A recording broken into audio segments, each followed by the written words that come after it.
হঠাৎ টাকার প্রয়োজন হলে কোরআনে কারিমের 4টি সূরা একসাথে যদি পড়েন তাহলে আল্লাহ পাক অবশ্যই আপনাকে সাথে সাথে রিজিক দান করবে এবং অঢেল সম্পদের মালিক আল্লাহ সুবহানাহু ওয়া তাআলা আপনাকে বানিয়ে দিবে। এটা আমার কথা নয়, বিশ্বনবী সাল্লাল্লাহু আলাইহি সাল্লাম বলেন, আনাস ইবনে মালিক রাদিয়াল্লাহু তাআলা আনহু থেকে হাদিস এসেছে যে নবী করিম সাল্লাল্লাহু আলাইহি ওয়াসাল্লামের কাছে জনৈক এক ব্যক্তি আসলেন। রাসূল করিম সাল্লাল্লাহু আলাইহি ওয়াসাল্লাম তাকে প্রশ্ন করলেন, হাল তাযাওয়াজতা ফুলান, হে তুমি কি বিয়ে করেছো? তখন ওই ব্যক্তি উত্তর দিয়েছে, ইয়া রাসূলুল্লাহ আমি তো বিয়ে করি নাই, তার কারণ হচ্ছে আমার কাছে সম্পদ নাই। নবী করিম সাল্লাল্লাহু আলাইহি ওয়াসাল্লাম বলেছেন, তুমি কি কোরআনে কারিমের ওই 4টি সূরা জানো না, যে 4টি সূরা পড়লে পরে আল্লাহ পাক তোমাকে অঢেল সম্পদের মালিক বানিয়ে দিবে। সুবহানাল্লাহি ওয়া বিহামদিহি সুবহানাল্লাহিল আযীম। এই আমলটা আমরা প্রত্যেকে করার ট্রাই করব ইনশাআল্লাহ। প্রথম নাম্বার হচ্ছে সূরা ইখলাস। এই সূরা ইখলাসের অনেক ফজিলত, শুধুমাত্র সূরা ইখলাসের 300 বেশি ফজিলত আছে। সুবহানাল্লাহি ওয়া বিহামদিহি সুবহানাল্লাহিল আযীম। এখন আপনি সূরা ইখলাস যদি পড়েন, নবী করিম সাল্লাল্লাহু আলাইহি সাল্লাম বলেন, কোন ব্যক্তি যদি 10 বার সূরা ইখলাস পড়ে আল্লাহ পাক জান্নাতে তার জন্য একটা সুন্দর ঘর বানিয়ে দেয়। সুবহানাল্লাহি ওয়া বিহামদিহি সুবহানাল্লাহিল আযীম। এই জন্য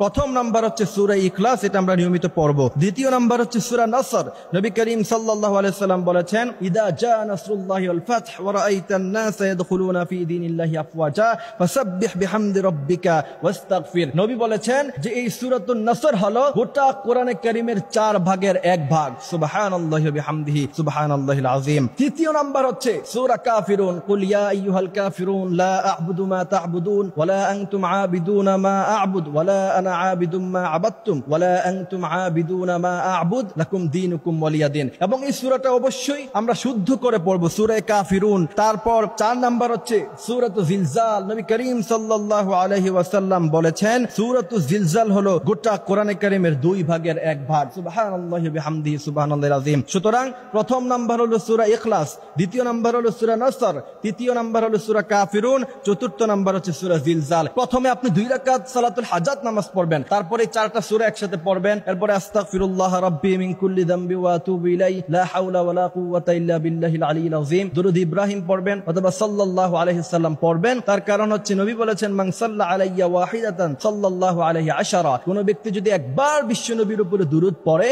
বিশ্বনবী বলেন আল্লাহ পাক 10 বার তার উপরে রহমত নাজিল করে।